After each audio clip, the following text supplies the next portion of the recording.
My name's Joey. I am what I guess I would call an ownership coach. Something that I stepped into just a few years ago from being in a coaching space for quite some time through health and fitness and through my own mental health struggles and a lot of different things.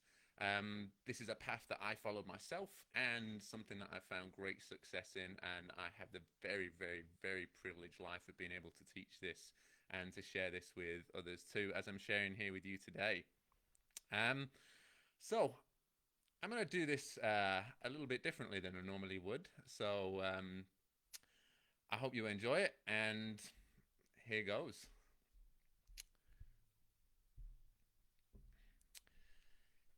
Extreme ownership is mindset and attitude. Jocko Willink. In a pitch black room, the noises of the night echo from the house, untouched by human feet for several hours. The ticking of the clock, just centimeters from your hand, seems to strike in the same pace of your slowly awakening heartbeat and growing louder and louder with every tick, tick, tick. As those thunderous clangs of the arms on the clock get louder, a shivering chill raises the hairs on the back of your hand, your neck, and slowly creeps beneath the sheets as it slithers its way down your spine like a snake, slowly creeping as it stalks its prey. What do I do? And then, bang! The shrill and horror explodes and screeches through an overly painful and ever familiar sound into your ears. Thoughts of fear negate their way through your mind, and sluggish senses slowly awaken and try to beat the venomous noises created by the beast that's disturbed your sleep. Your aimless and fearful panicking strikes are successful enough to create disturbance, to the point where the shrill continues to ring in your mind subsides. You quickly go to pull the covers over your head in a fearful retreat as you slowly open your eyes and see the clock as it says 3:47, 4:15, 4:45, 5:30, and 6 a.m. It's time to rise and grind. This is an all too familiar story for a lot of us. The alarm clock goes off, that shiver as the cold creeps in, and the opportunity to give in, to smash that alarm clock, and to tuck ourselves back underneath the covers. But it leaves us with one question to ask ourselves: what can I do to take ownership? And it starts straight away. It starts today. At literally the first waking moment, we are dealt with our first opportunity to take ownership. And the choice is yours and yours alone. Do you give in to the very comforting warmth and fluffiness of the bed, teasing and coaxing you to stay in its clutches as you rise, or do you rise like the warrior to take on hell? Now, although this might be a very exaggerated story, it's a common ownership task we all face, and more often than not, we hit that snooze button, ready to repeat the process in series ever frustrating 9 minutes of peace. By becoming self aware, you gain ownership of reality. By being real, you become the master of both inner and outer self. And that's from Deepak Chopra. So, how does ownership help you, right? That's what we're here to talk about at the end of the day. So, ownership can be split up into well, what I've come to look at as six key principles. Six key principles. And again, I want to take you through a little story because one of the most important things that I've learnt through this journey with ownership is that a metaphor is possibly one of the best places to start into helping you understand what's going on in your own life. So, on my journey in the start of taking on this new sort of path that I decided to take on a few years ago, um, I came across one of my old personal training clients. He called me up just as usual, just to check in to see how things are going, and said, "Listen, mate, I really need your help. I'm really struggling with nutrition at the moment. I'm feeling fat. I'm feeling lazy, and I need that connection that we used to have." So I sat down and I thought for a little bit, and I said to myself, "Man, this guy knows it. I've taught this guy so many times before about nutrition, about health. He's asking for something else." So this is where I decided to start taking ownership of what was really going on behind the closed doors. So I looked at it. We had a chat, we had a speak, and I came to the conclusion that what my friend needed was simply some principles to help him out with everything that he was going on with his life through his mental health, physical health, relationships, and nutrition was just an opening for him to start to change that. So we came up with a plan, and that plan started out as making things as simple as humanly possible for this guy. So we sat down and we talked about it and come up with some basic things. And simplicity, boom, number one. The number one place to start is keeping things simple. If you can keep things as simple as possible, it's so much easier to understand. If we start to overthink things and cloud things with judgment and cloud ourselves with bringing this and lots of what ifs and, it sounds too simple, it sounds too good to be true, it sounds too easy. Don't worry about it. Keep it simple. It's the best place to start, and it's the best place to start taking ownership. So from there, me and Chris, my client, we sat down and we started to come up with a simple plan. But on that line of simplicity, we found that one of the major things that was lacking in life was discipline. Discipline to, first of all, get out of bed first thing in the morning, to not snooze that alarm clock, to take time for yourself, to do the things that we needed to do. And we all suffer from that, right? It's a common thing that happens to us. It's a common theme that we put things off. We let ourselves sway from what it is that we have in our minds that we want to do. And simple things like going to the gym, doing the dishes, doing the laundry. We seem to put it off for so long, but these simple little tasks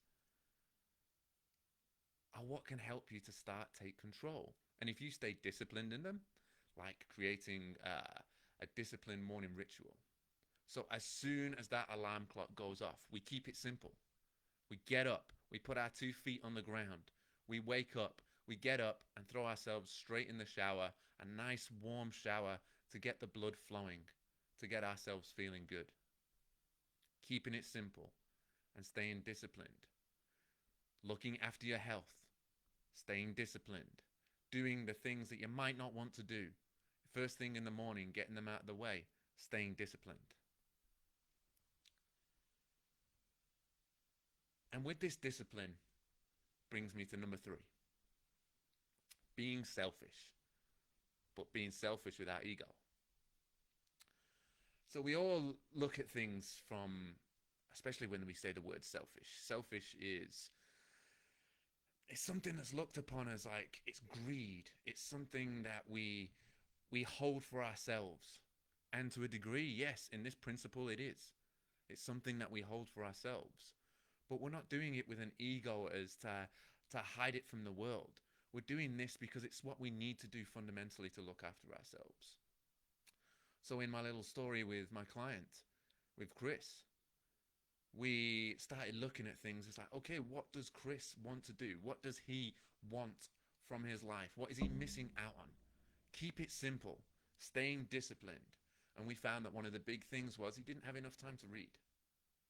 So, that alarm clock that usually went off at 6 a.m., we ticked that back an hour. Kept it nice and simple. Got up at 5, and now he's got an hour to read his book. And that's one task completed for the day. One task that you've done for yourself, for nobody else. It's not about your partner. It's not about your family. It's not about your work colleagues. It's about you. You've done that one thing for yourself. And imagine if that one thing is something that you've been putting off for so long, whether it's reading, whether it's looking after your health and fitness, whether it's looking after your mental health. Hundreds of different things. It could be a jigsaw puzzle. It can be so simple. But we need to stay disciplined. And being selfish, so long as our ego is not involved, is okay. Because if the rest of the day goes by and we don't get to do anything else, at least we can say we did that one thing for us. We got it done. We got it ticked off. We got it checked off our list.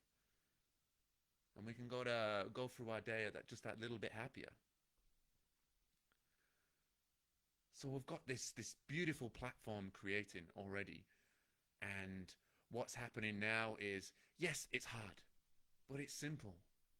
And it's just, you just got to repeat, and stay disciplined. And just be that little bit selfish. But we have to take extreme ownership throughout every single thing that we do. And that means that, think of it this way. We own a car, we own a house, we have a job, we have a family, we have hundreds of different things that happen to us each day, whether it's at work, whether it's stress, whether it's success, whether it's sport, whether it's fun, whether it's misery, whether it's depression, whether it's something beautiful or something terrible. There's one thing in common with every single one of these, and that, my friend, is you. You are the one that is most in common with everything, because you are in every single thing that you do. So this is where we start to take this number 4, extreme ownership. Yes, we can't take ownership of absolutely everything that happens in the world. Like, if something terrible happens at work and it's stressful and you've got to stay late at the office, for example. Yes, that thing has happened. We can't take ownership of the whole problem, but we can take 100% ownership of the part that we are involved in. That's extreme ownership. Yes, it might be frustrating that you might have to stay late at the office, but maybe you need to get that project done before tomorrow. Maybe it's frustrating that it's 1 a.m. in the morning and for the 5th time this day, your child has woken up screaming in the middle of the night after just 45 minutes, which for me is an all too familiar problem. But what can we do in that moment? We can get emotional, we can get stressed, we can get upset, angry, twisted. But the most important thing is taking extreme ownership of that problem. It's like, okay, I just got to help this child back to sleep. I just got to do this task and do it to the best of my ability. And anything that comes your way, you just do what you can do in that moment, because it's all about taking ownership of you. And that principle can be applied to absolutely anything in your life. Absolutely anything. Whether it's buying something new, whether it's giving something away, whether it's helping someone, whether it's taking part in something that you've not taken part in before. Perhaps, more importantly for a lot of people, it's taking extreme ownership of your mental health and doing what really needs to be done without excuses, without placing blame, and taking 100% ownership of what you can do. So we put this into place with Chris. And all of a sudden, things started to change dramatically. There was no more excuses. I was getting pictures of his alarm clock once he's up and ready. He's sending me a picture of his watch with his cup of tea, sat reading his book, taking ownership. Yes, he's had bad days. Yes, he's had good days. But he's took ownership of every single one like that, and he's come up with his own metaphor to help him understand it. Number 5, though, is about education.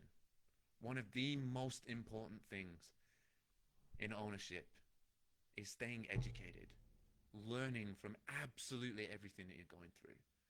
Because we have a monumentous amount of things that happen to us on a daily basis that can cause us stress, it can cause us anguish, it can cause us joy, it can invoke feelings of love. But there's always something to learn from everything positive and negative. And to educate ourselves, this is one of the most important things. Learning from every fall, every little bit of hardship, spending time to, if you're on a pursuit to work, for example, rather than pumping out the radio or listening to the news, throwing on an ebook and learning something new. Throwing on an audio book, learning something new. Listening to a podcast, listening to the guys at Happiness Co, listening to all the beautiful coaches that come into this group and spend their time speaking. To learn is one of the best things that you can do more for life, to take ownership. Because you can learn so much, not just about external factors, but more importantly about what's in here. Learn about your heart, learn about the things that make you strong, where you've come from, your beliefs, understanding why and what triggers you in certain places, why these emotions come up and this one doesn't and that one doesn't. And once we started implying this with Chris, he's learning so much. He's learning a hell of a lot. Mostly about himself. And through all of this, and I know because Chris has been strong enough to come and share one of his stories with me on his podcast. On my podcast. And he shared his support for others about his troubles with mental health. And we understood and implied this final principle number 6 of community. Or what I'm more likely to, or what I like more, is common unity. A group such as this, for example, Happiness Aid Live, filled with over 5,000 people from all over Australia and I think all over the world. We have common unity. We have this beautiful thing that we want to achieve and share, happiness. And we installed this common unity with Chris to help him push forward with what he's been through his mental health journey, to help and support others around there, to share everything he's learnt, to share the simplicity of everything he's been through, to break it down, to stay disciplined in looking after his mental health, to be just that little bit selfish for you, so that not for the ego, but so you can help others. So a happier version of you that's looking after yourself is able to give more. To take extreme ownership of absolutely everything that happens to you. Yes, it might not be pleasant, but if you can own every situation, it makes a massive difference. To educate yourself about what your mental health journey may be, what happiness is to you, and then to share it with people around you. That, for me, is true ownership. Is taking ownership of you so that everything around you, you can truly own. Not physically, but you can own every state, everything that you go to, everything that you go through. It can be yours, and you can own it. Nothing is yours. It's to use, it's to share. If you will not share it, you cannot use it. And that's a quote by Ursula K. Le Guin. So I've got one final story before I leave. And once upon a time, this was a difficult story to tell. And it wasn't until I started going through this path of ownership and understanding that owning my life is something that I did. It was hard to talk about. So, back around 2012, I was lucky enough to travel the world. I worked on cruise ships. I've been working on cruise ships for about 5 years. And at the time, I was having so much fun. I was drinking, I was partying, I was seeing all these beautiful places all over the world. And a woman walked into my life. My jaw dropped when I saw her. And from then on, I decided it was time to maybe move on for this life of travel, to settle down. Shortly before I met her, though, my granddad passed away. And at the time, I didn't really realize who my granddad really was to me. But through learning a lot about myself, my granddad was my dad. He was my father figure. He was everything.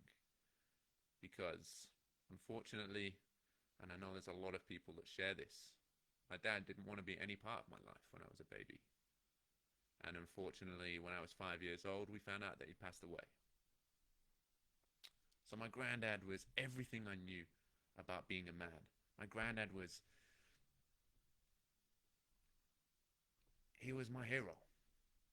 But he passed away. And shortly after, I met this woman and chose to bury all my emotions into her. So I left ships. I moved over to Queensland in my first little adventure to Australia. And for the first few months, everything was great. It was new, it was fresh, it was fun, it was exciting. But shortly after, those feelings, that feeling of pain, the feeling of grief, frustration, lack of understanding about why this death had happened, slowly started to creep back. And I found myself arguing, getting frustrated, feeling the pain of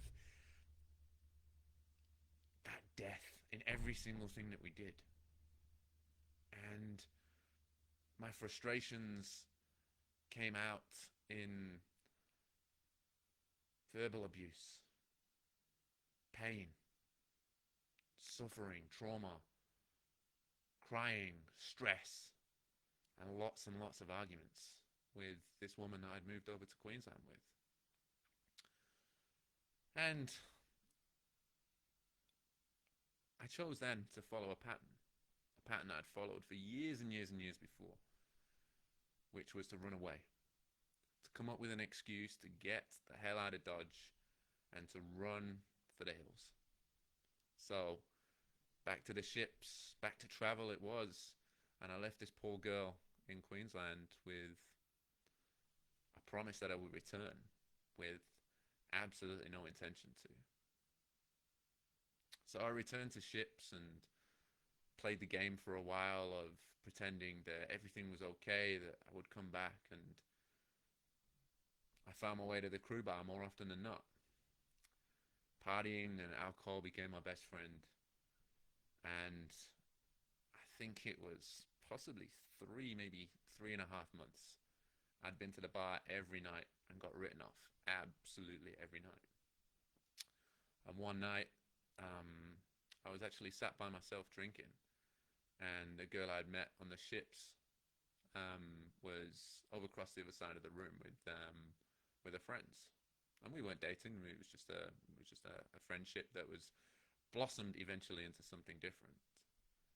But at the time, she was just talking with her friends. The paranoia crept in my mind. The pain of and anguish of running away fueled my veins, and it exploded into an argument of thinking that Everyone was talking about me. And in a drunken fueled rage, I called absolutely every single one of those people out and stumbled up to my cabin, drunk as anything. Shortly after, I'd had enough. I'd had enough of this pain that had been following me around for the 9 months that I moved to Queensland and the 3.5 months that I'd been on ships. I fucking had enough. So I took myself to the side of the ship. I stood on the ledge. I looked out at the dark ocean and decided that that was the day to end it all. To get rid of the pain, get rid of the feeling, to not have to worry anymore. And it was hard. For whatever reason, I honestly don't remember. I pulled myself down and I woke up next morning with a stinking hangover and a memory of what I'd done. But it was here I sat down for a moment in a hungover state and thought, I don't want to be like this. I obviously, for whatever reason it was, I made the choice not to commit suicide. I made the choice not to jump. I made the choice not to end my life. And I needed to make a change. I needed to go and speak to somebody. That was the most important thing then, was to take ownership of the problem that I was going through. And I'm sure a lot of people have had this experience before. You go and speak to a doctor expecting miracles, and you get offered very little. So then it was a choice that I had to make for myself. I had to bury down deep and figure out what it is that I need to do. I had no clue.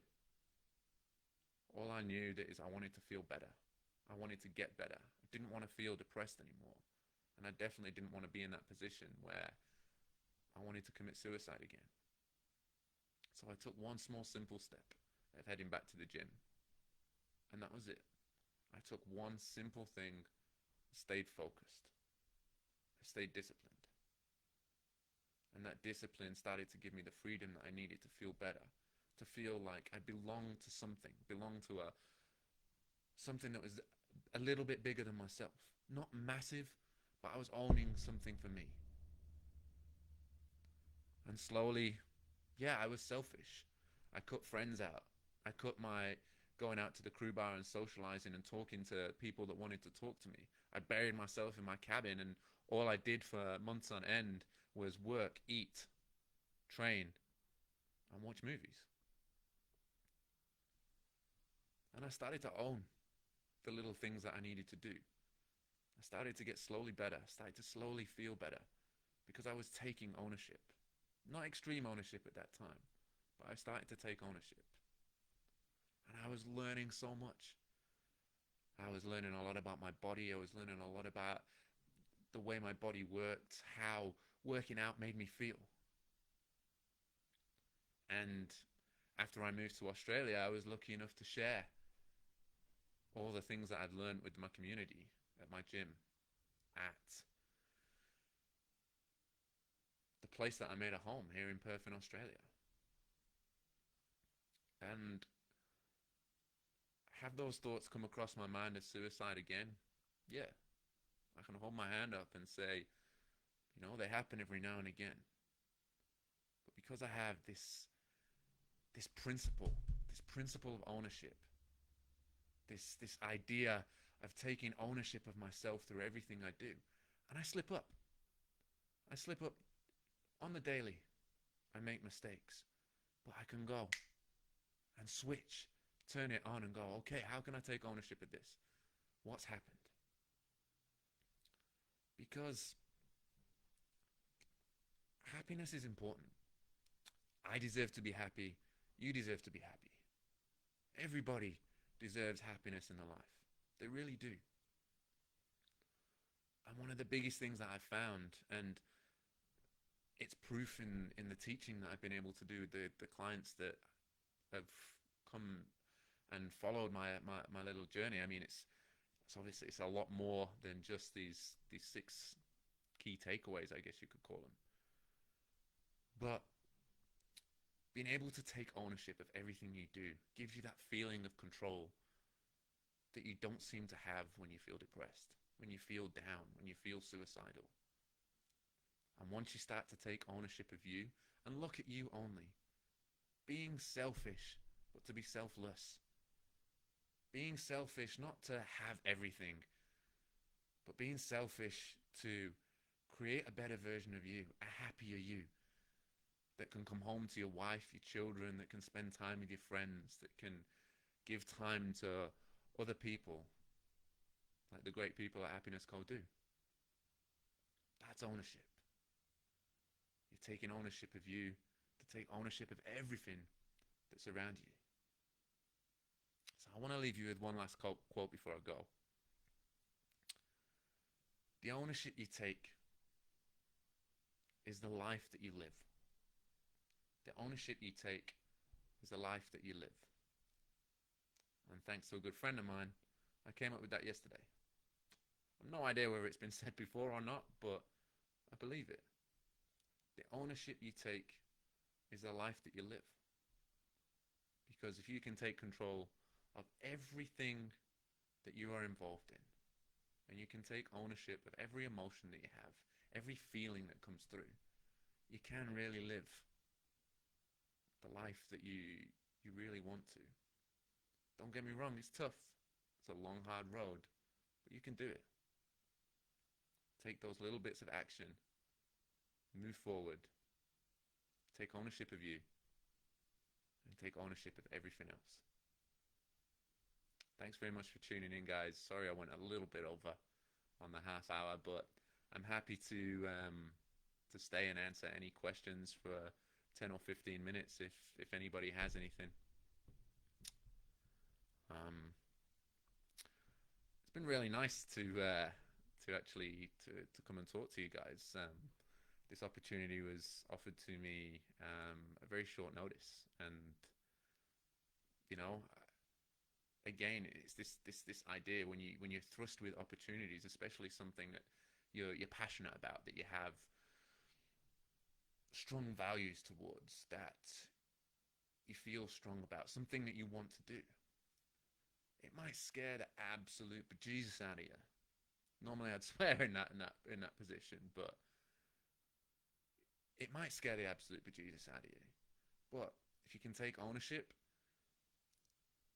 and you can just go, you know what, I can get this done, no problem.